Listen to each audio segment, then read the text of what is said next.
Tipene, babe. Yeah, boy. Am I loud enough? Yeah, right. Like blew my speaker. Sure, bro. Shit. Uh, Thanks for sitting down and talking with me, bro. All good, bro. Thanks for the opportunity. What have you been up to? Oh shit, bro. We're trying to be a one-man gang over here. Yeah. Yeah, doing the writing, the production, directing the videos, and trying to edit them, man. Really, maybe biting off a bit much, but I've got some friends over here helping me out too. That they know their shit in different areas. Yeah, so that all helps. Tautoko is what it's all about. Yeah. Tell us about the EP. Well, the EP, bro, is something I've been kind of working on for a little while. I didn't actually know it was going to be an EP, but I did a song with my old lady, and it was a bit tricky trying to, sample clearances and stuff like that, because it's a sample from my old Frankie Valli song, "My Eyes Adore You," and they said, "Oh, well, you gotta clear that shit and all that," but I said, "Oh no, man, I'm just gonna put it out because really, I'm not gonna make a huge amount of money off it. It's all just a launch." So I did it for my mum because she passed away early last year, probably, and she used to push me along quite a bit on my music. So really, for me, it was my way of giving back to her and myself as well. Yeah. And so we're fundraising, whatever I earn from the album, I'll be putting towards her unveiling. And we haven't got a date on that yet. It's just when we get enough money, really. Yeah. Man, bro.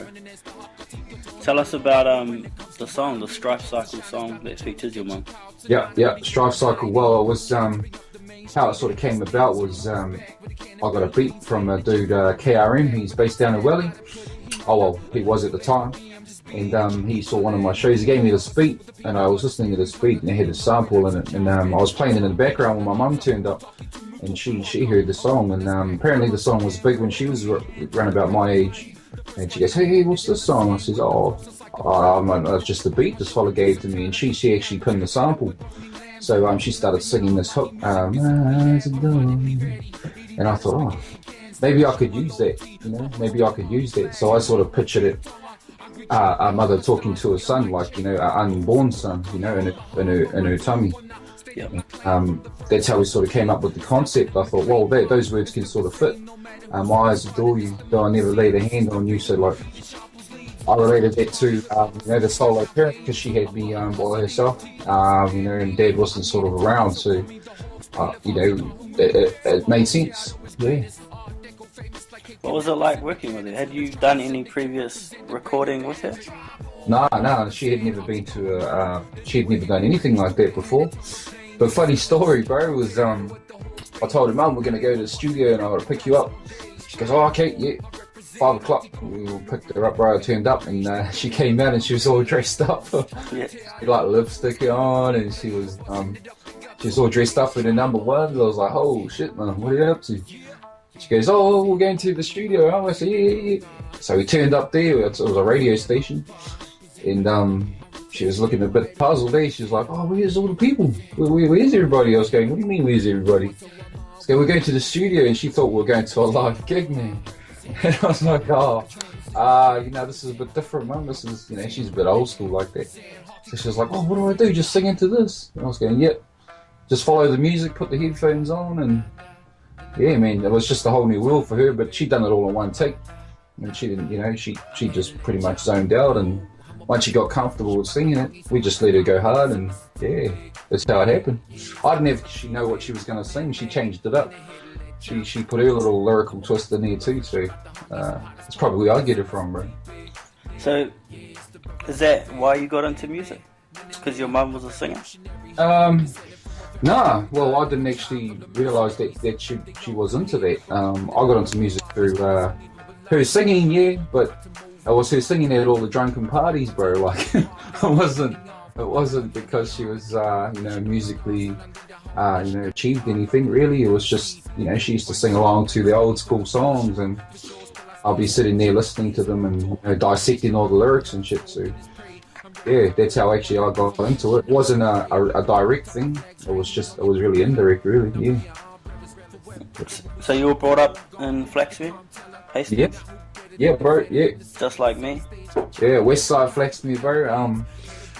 Yeah. Flex Me was at the time it was growing. It's quite a young suburb, like but when we moved down the west side, it was kind of there wasn't many houses down there, and we built our house there. It was a cheap little cardboard one, chipboard floors and all the rest of it. So yeah, it was it's when I look back on it, bro, it's it's good memories, But at the time, there would have been heaps of shit ones too. So, but all in all, music saved me. Yeah. And you have a song called West Side Hori about growing up there? Yeah. West Side Hori was I wrote that down my old street on the front porch of my house. Well, there was no one in it at the time. We had all moved out, and this is a long time later. But we shot a video for it 2 weeks ago now, and hopefully that'll be up. I'll be pestering old Sabir to play it on C4, or I'll be sending it to everyone, so they better play that shit. Yeah. What was it like shooting the video in your community? Oh, bro, it was a milestone for me because these locations. Everyone said, "Oh, what about locations and that? Where do you want to hit?" And I just said, "Well, bro, I just hit the places where I used to write and used to hang out." Because I didn't literally write down on a pad, but sitting in those places for long periods of time. I write in my head. That's how I do it. And usually I see, I see what's going to happen before it actually happens. I see the lyrics basically, and to do it like that, and the places where I grew up, and I always dreamed of doing it. I guess it was definitely is a dream come true, definitely. You went back to Flaxmere College to showcase what you're doing. Was that weird for you going back? Oh yeah, bro, I was real nervous. I was real nervous. I'll put a video up of it on your father's blog, but really I edited a lot out of it because I was like, fuck, oh shit. I just didn't want to. I guess I didn't want to go back there with nothing to show for, and I don't know why I was thinking like that, because all the kids love my music, and I guess it was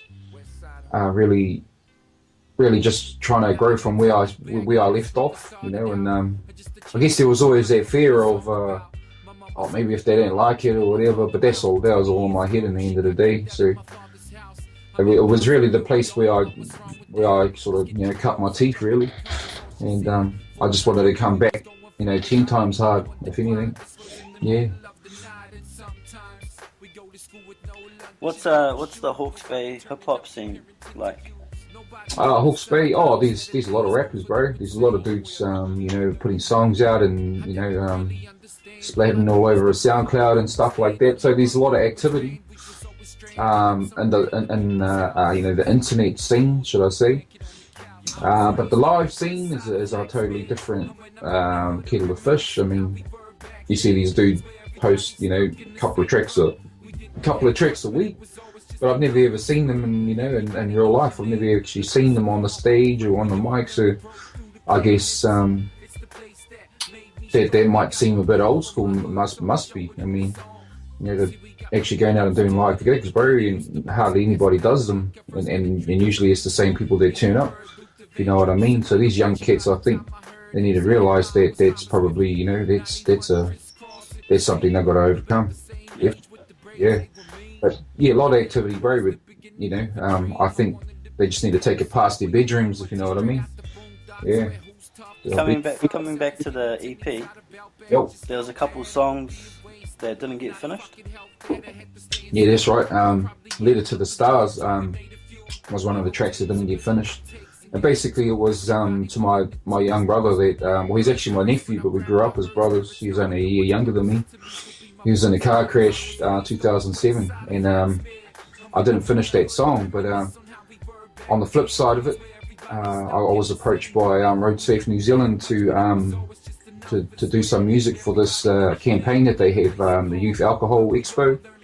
And they came to me and they asked me if I could write some music for them, and I told them, look, I've already sort of written one for my brother that passed away in a car crash, and so they've used that, and I've made a few thousand CDs up, and we've gone full Monty with it. They've made like hoodies and gone all out, and pressed up all these CDs, and I'll be performing that at the end of the month, probably just over a week away, and it goes for a week. So that was a good spin-off with that track.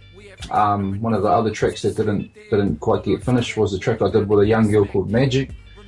Magic at the moment is over in Jamaica. She's recording her album at Tough Gone Records, Bob Marley's record company. Shit. Yeah, bro. She's only a young girl from Kaipara, and she's doing really well. I mean, she must be about 17, 18. And her name's Magic. Well, that's her music name as well. It's her real name. And man, she's gonna really blow up. And she sung. I think she debuted the Māori Music Awards in Hastings. She sung alongside Macy Rika. Macy Rika is a prolific Māori singer. She's beautiful. And that's the level that I believe that Magic's on. So we did a song called "Time in the Sunshine," and it's another track that'll be on the full length CD.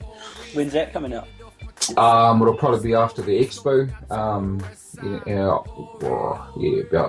About just over a month's time. Because I need to do some promo and stuff, and when you're doing everything yourself, bro, it's kind of like shit. I got to do. There's a bit of a process you got to follow, just so people know about it. Because I find that texting the bros is not enough. Yeah. And the idea is trying to get the video released first, the West Side Hori one, because that all links back to the EP. Getting something to show, and then getting some radio play and stuff like that. So that's the main goal, is to get the songs heard and promote it before I do the re-release. I'll do the re-release party here in Hawke's Bay. I say re-release because I released it half pie really last year, but it was I had to do it just to gain some momentum, and it served its purpose. Yeah. You do a lot of your promo and stuff on the internet. Is that something that you were planning to do, or was it new to you? Or yeah, definitely new. Everything was new. Because I'm alive. That's all I do, bro, is live and record, but I had to think a bit beyond that. The internet these days, bro, how I actually got on it, bro, is I got injured playing rugby, and I was sitting home, licking my wounds, like I was off work for a couple months, and I'm like, shit, what am I going to do with myself? So I jumped on the net, bro, and I seen, guys with websites, I seen, I think it was Kinkapisi's website, and I thought, shit, that's what I need to do, get a website. But then I didn't know anyone that made websites, so I just pretty much, bit the bullet, bro, and sat down and learned how to do it. And it took me ages, bro, but, there was something I had a lot of was time. And, and it's really paid off. I really learned how the internet can actually work for you. You don't got to be in Auckland or Wellington to get noticed, bro. You just need to be able to know how to work the networks, yeah. So yeah, that's something that has been huge in my music as well. It's not just about music anymore. So the website's tipene06.com? That's right, tipene06.com. When I was looking for the domain name and I typed in Tipene, man, and you can imagine a million Tipenes came up. I was like, shit, what's going to make it distinctive to me, and 06 being Hawke's Bay, 06, it was free, so I claimed that.com. Yeah, boy. Man. Yeah. Tell us about your relationship with DLT. DLT, I didn't actually find out till later, but he's actually from a suburb just outside of Hastings, Omahu. And I knew one of his cousins and stuff. They do rap, and they were just telling me about DLT. I sort of bumped into him up in the Summits. It might have been 2005. Yeah, that's when I think Scribe was really hitting the straps. And I bumped into him there, and basically he pretty much gave me some advice, and I was pretty raw at the time. Like I didn't really, I didn't really have structure or anything like that. I was just rapping my guts out. And he pretty much jokingly said, "Oh, bro, you might need to go over to New York and have a look over there and sort of suss out what hip hop's all about, because I was just this Hori, just wanted to eat everybody's heads off, bro, Yeah. It was like, oh shit, you can't. So yeah. So I did, bro. I saved up all my pennies, bro, and I flew over to the Bronx and stayed there for about 3 weeks. And came back and I bumped into him again. And I told him, oh yeah, I went over to the Bronx. He was like, hey. I was like, yeah, I went over, bro, and it was pretty mean. And I was telling him about my experiences. And he was like, hold on, what? You actually went there? And I was like, oh yeah. Yes, oh shit, bro. Fuck. I was almost jokingly saying that, like, I didn't think you actually do it. I said, well, bro, I ain't fucking around, bro. Like, I want to know this shit, So, yeah, bro, and I gave him some material that I wrote. One of them was Strife Cycle, the other one was Hati Kavamunu. And there was a couple other tracks that I had there, and I gave them to him, and, he was pretty excited about it, the whole thing. And he's pretty much had my backs ever since, bro, yeah. When you came back from the Bronx, yeah, how did your music develop? Like, because that's a big deal, going over there and witnessing what the Bronx is, How did it affect your music? Well, bro, basically when I listen to hip hop, when everyone listens to hip hop, they go, oh, it's an American thing, and it's gangster, and it's pimps and hoes and hustlers and all that sort of shit. But when I listened to that shit, I couldn't actually relate to it. I was like, that's I didn't really understand it, so I didn't really get into, too much gangster shit. I mean, I love the sounds of it, but, I couldn't really relate to it. So when I went over there, I actually seen all that shit, bro. It's all for real. It's all for real, man. They do hustle. They got freaking fellas that look like they haven't had a sleep for days on the side, bro, on the corners, and everyone's got their turf and there's toes and everything. We went over there at Christmas time, bro, just before New Year's. And those big churches, bro, where they all sing and shit, and they do the big Sister Act thing. Yeah. I always wanted to check one of those out, bro. I was like, fuck, we walked past and we heard this big Negro choir singing, bro. I was like, oh shit, let's go in there. And it was, that Christmas buzz. Yep. So we rocked up, and I saw them dancing away, and it's just like the movies, bro. They do that, joyful, no, all that sort of stuff, man. I was getting real excited, and there was this we come across this person sort of standing in the doorway, and she said, oh, hey, what's up, have a Merry Christmas, all the rest of it. And I was like, yeah, thanks, bro. And we just went to go and walk past her, and she sort of stopped us. And I was like, what's are we loud in there? And she was like, oh yeah, you are, but it might cost you about $5. So I was like, oh yeah. So me being a Kiwi, I went to go reach in my pocket, and I thought, oh fuck, hang on, this is a church, bro. Why is it costing us? Well, the Sheila took her hood off, bro, and she had these mean track marks down her nose, and she was like scratching her arm and shit. She was a crack fiend, man. I was like, holy fuck, So really, it was like, oh shit, we just got to remember where we are, man. This is not fucking, She was charging us to get in the church, bro, so she could get the next hit. I was like, hell. No, we just turned away and just keep going. But a lot of real shit was happening there, bro. And I suppose being a bit naive to the whole way the Americans roll, bro, was a definite wake up call. Yeah. You're telling me that story about throwing away a gherkin. Tell us that story. It's probably my first experience in New York. Was we came off the train, and we were on the train for I think it was 13 hours. We came from Niagara and Ontario, and we had the wrong currency, so we couldn't buy anything on the train, like food and shit. And I was like, oh man, we so starved pretty much for that 12, 13 hours, however long it was. Jumped off the thing, and we were just gunning it for the first bit of pie we saw, and we saw McDonald's in the subway, so I bowled straight over there and bought fucking heaps of burgers and shit. We came rocking out, and my partner at the time, she didn't like the gherkins in the burger, so she used to open the burger up and grab the gherkin out and throw it in the rubbish. But we're just walking out with these burgers, and she threw the gherkin in the rubbish just like she always used to do, man. And there was these two dudes like they look homeless, and they were like eviling each other out, bro. And then fuck, they jumped in this bin, bro, after these gherkins, bro, and like scrapping over it like freaking seagulls, man. I was like, shit, you know. You know, they look real hungry, bro. So I just told them, I says, hey, just give them their burger, man. They look like they need it more than us. I mean, we're just going to get another one down the road. So I was like, oh, fire, you know. And really, we're pretty freaked out, bro. Like, holy shit. But, you know, that's New York for you, bro. Yeah. Holy hell, bro. It's real. It's real. And back to how it affected my music, I guess. They're just keeping it real, bro. You know, when you hear those gangsters and hoes and hustlers and all that sort of shit, you know, it's actually real to them. And I sort of understood that, you know, when I seen it for myself. You know, that just helped me, you know. Well, I was on the right track anyway, so I just kept doing what I was doing. Just confirmed it for me, really. Yeah. What else influences your music? Like, what are you listening to on the daily?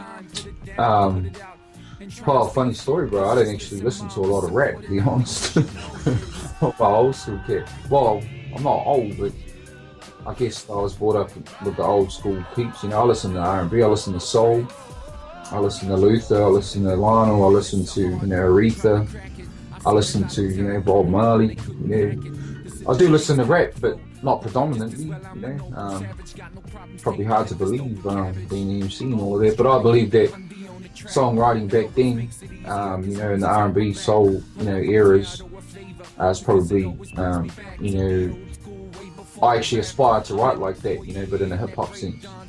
You know, I want to, you know, have the message, because the message is just as important as the song, as the sound, as the singing.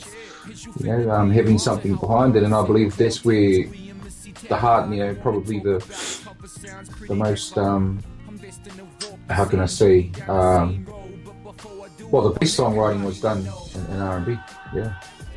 Is that 90s R&B or way before? Yeah. Oh, yeah, 90s is probably where it kind of started, probably the last of the good stuff. Yeah. Then the rap back then was, you know, rap is still good now, but, you know, I enjoy 90s stuff better than I do today's stuff. That's just me, though, you know, that's what I grew up on, so, yeah. What's next for you after you release the full album with all the songs and the video comes out? What are you aiming to do after that?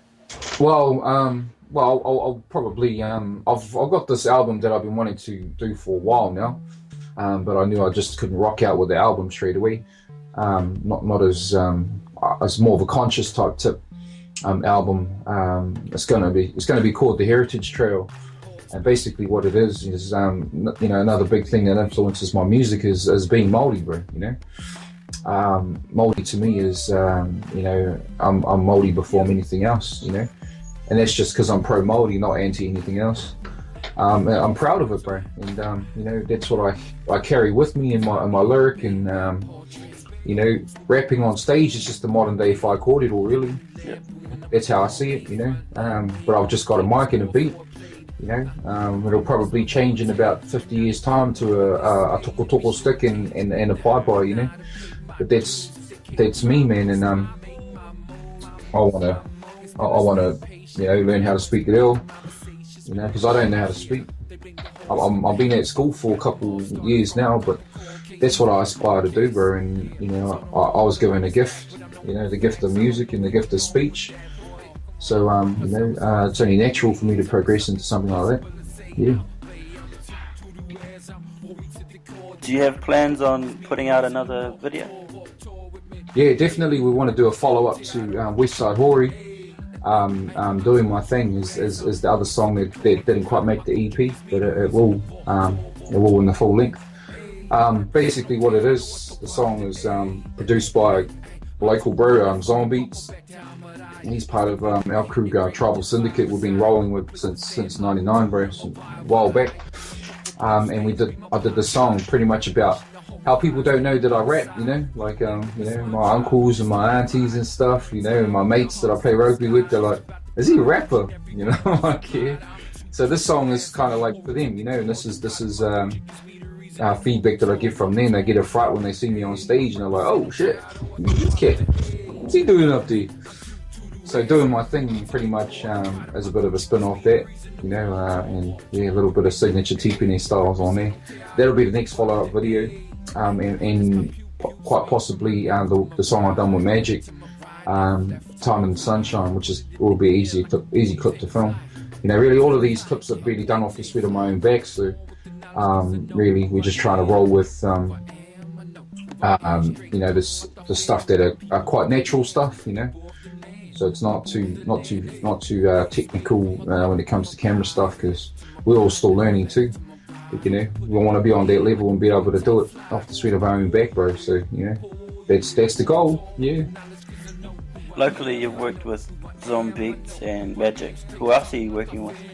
Yeah. Well, there's a few producers that there's one guy from Australia. His name's Stephen Grader. He done the remix for Tautoko.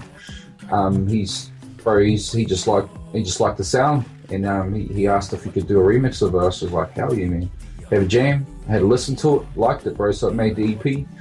KRM, he's originally from the Bay, but he resides, I'm not sure where he is at the moment. I think Auckland, but he's been making beats for a while. I've been bumping heads with Ali down in South Island. DJ Ali. Got some real nice sound there, but you know, I need to make sure I got the right song for his style of beat, because you know it's a real polished old school MPC style, man, and it just makes you feel good. Producer wise, who else we got? Eds, my mate Eds, bro. He's actually one of my cousins from here. I played league with, and he came over home one day and saw the setup, and he was like, fuck. So he went and got himself one, bro, and then he made this beat. First beat he ever made, bro, was a Tui Tika beat. True story. Yeah, he never made any beats in his life. It's like, oh, bro, what do you think of this? And I was like, what? That's mean as, bro. So we made that song straight off, and now he's producing, you know, a lot of good stuff lately, and you'll hear more of him as he goes under the name Eds. His name's Adam King. And bro, he's just another level of music, bro. Wicked on the guitar too. You get to see the best of that fella. So you know, we're trying to keep it all local. And you know, one of my other cousins, Teva, he's a R&B singer from here. He'll be featuring on one of the songs too, Letter to the Stars. And yeah, bro, I'm just pretty excited about the whole thing. You know, trying to keep it, well, not just for the sake of it, because there's a lot of talent here, bro. And you know, I think really it's about showcasing what we have here in Hawke's Bay, you know, rather than going to the guaranteed dudes, you know, to crack those hits. I think, you know, we got just as much talent here to do it. Yep. Tell us about DJ Abbott. The Abbott, bro, he's pretty much kind of put me on the map. Through his DJing circuits, he used to drag me along, and you know, he entered me into a couple of battles, man, and I was like, what? I don't battle, man, but I ended up, you know, doing pretty well in them.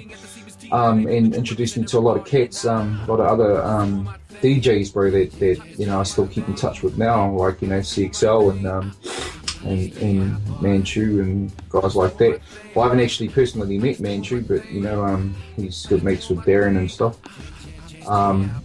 Even DLT.